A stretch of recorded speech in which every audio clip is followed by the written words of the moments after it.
Welcome back. So 9 times in the National Hockey League's history, a team that is ahead 3-0 has been forced to a Game 7. 4 of those 9 series have seen reverse sweeps. 5 of them, the team that had the 3-0 series lead has won in Game 7 to avoid disaster. And it dates back to 1939. The first time that we see this is a series between the Rangers and the Bruins. And the Bruins build up a nice lead in this series. First off, the first game, a 2-1 triple overtime win for the Bruins. Then the Bruins win at home in overtime, 3-2. Win at home again, 4-1. Then they go to New York, and this is where the Rangers start their comeback. First, the Rangers win at home 2-1. Then they go into the Boston Bruins home building and win 2-1 in overtime. And then in Game 6 at home, the Rangers win 3-1 to force a Game 7 before the Bruins need triple overtime to end this.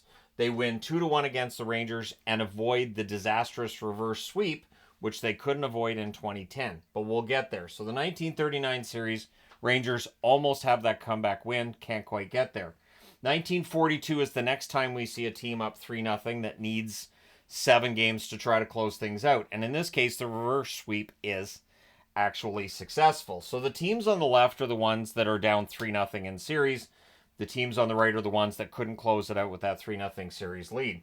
So Detroit wins the first game in Toronto in the 1942 Stanley Cup Final. They win the second game. So by scores of 3-2 and 4-2, Toronto's down 2-0, and now they're going to Detroit. And then Detroit wins 5-2 in Game 3. So it's done. I don't think anybody at that time would have been like, hey, Toronto's about to do the comeback. But Toronto does win in Detroit 4-3 to force a Game 5.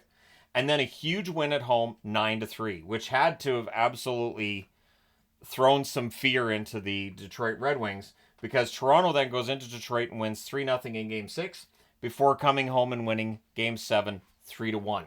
So in Games 5, 6, and 7, that's 15 goals for Toronto, 4 goals for Detroit, and the reverse sweep was completed by the Toronto Maple Leafs. The Detroit Red Wings would try to answer for that in 1945, and they almost did.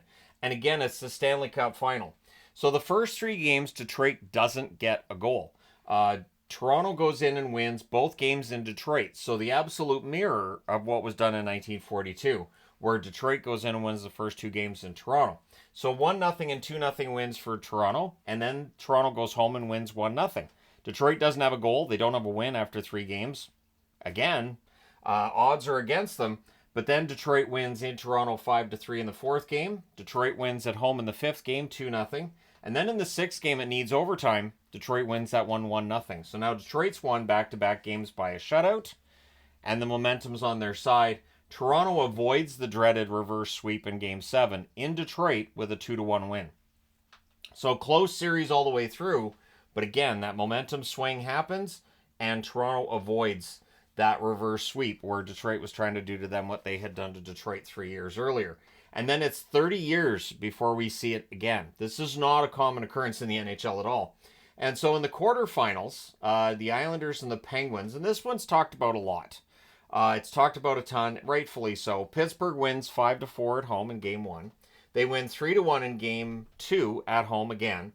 Then they go to New York, and against the Islanders, they win 6-4. So what happens in the 4th game?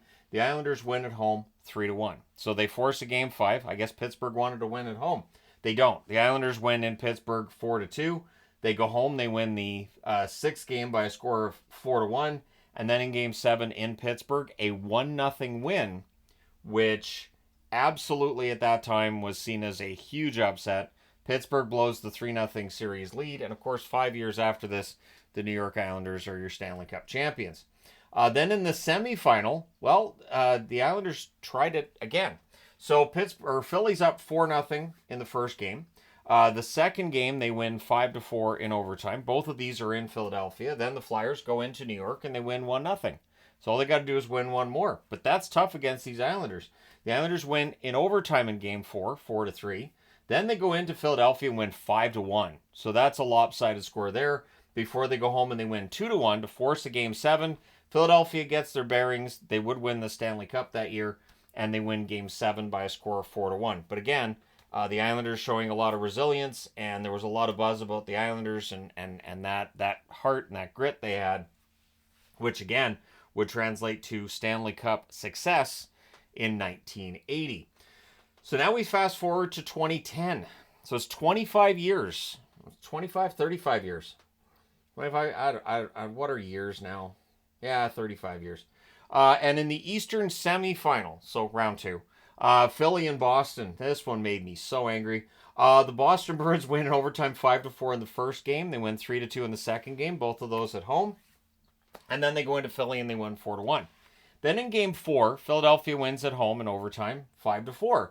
And I couldn't shake it. I felt like Boston was going to lose the series. And I remember talking to people that I worked with who were like, you crazy? You're not going to blow a 3-0 series lead. And I was like, I can't shake this feeling I got. Philadelphia then wins in Boston 4-0. I seem to remember getting Tourette's that day. Philadelphia won 2-1 at home in game 6. And then game 7, which mercifully I didn't see. I was at work at the time. Philadelphia wins in Boston 4-3. What I remember with that one was Boston was up 3-0, and then Philadelphia scored four straight goals in the 7th game. So not only was it a reverse sweep where it was a 3-0 series lead for Boston before they lose the next 4 games, Boston's up 3-0 in the game and allows 4 straight goals. So, yeah. Then in 2011, we see it twice.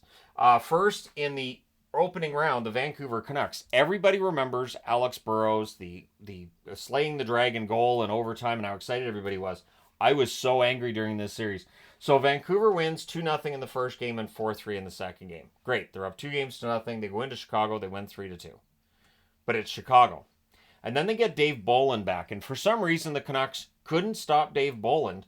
And a 7-2 win for Chicago takes place. Remember, this is 1 year after I watched Boston blow a 3-0 series lead. So I'm a little bit sketched out here at this point.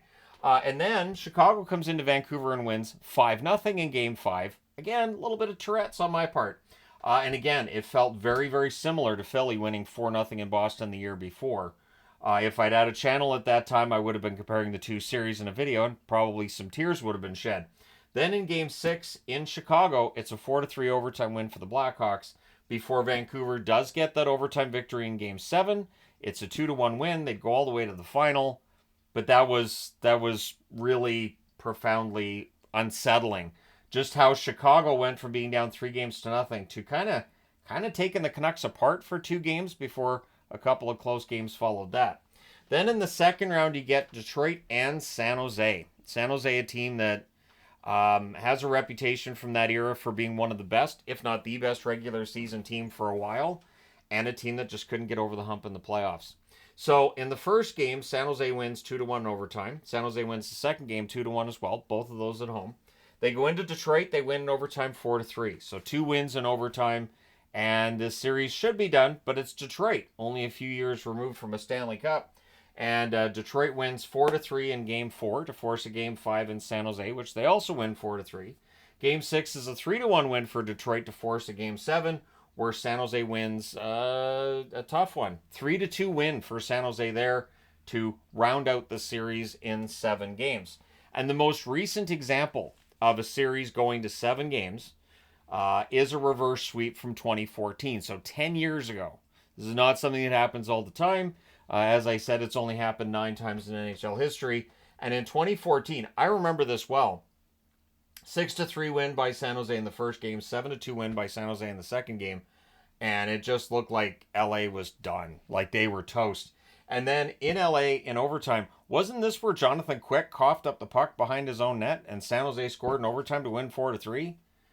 I think that was that year, and it felt like San Jose was a team of destiny. But no. The LA Kings win the 4th game 6-3. Then they go into San Jose, they win 3-0. And from here, the series is all LA. 6th game is a 4-1 score, and the 7th game in San Jose, LA wins 5-1. So, yeah, kind of a humiliating loss there for San Jose. And so the question I have is, are the Edmonton Oilers about to become another team that's able to rally and get to a 7th game? So looking at this and looking through all this, you've got Detroit going into Toronto and winning the first 2 games there. Well, Toronto ends up coming back and winning that series. They were the home team. Pittsburgh's the home team here. The Islanders came back and completed the win here. 2010, the Bruins are the home team to start that series. The Flyers do complete the comeback win. San Jose is the home team here, and LA completes the win on the road. So of the comeback wins, 3 of the 4 have been by teams that were the lower seed. So if you're an Oilers fan, you're looking for something to hang your hat on, maybe that's it. Of the teams that have failed to come back and win in the 7th game, the only one that I can see that it's a road team that won is Toronto. So the home team wins, which means 4 out of 5 times where a forced game 7 has ended up with the home team winning it. 4 out of 5 times the team with home ice advantage has won the game 7, where you don't see that reverse sweep take place. So if you're a Florida fan, you have that, where winning a game 7 at home, 4 of the teams that have avoided that dreaded reverse sweep have done that. So yeah, I mean, Oilers fans should like this part of the board. Florida fans should be somewhat, happy about this part of the board, especially when you see just how lopsided a couple scores here in the Chicago-Vancouver series. So yeah, there you go. I think it's been one of the best Stanley Cup finals I've watched. It's very unpredictable, and we'll see whether or not we have a 10th series that's gone to 7, which started out as a 3-0 lead.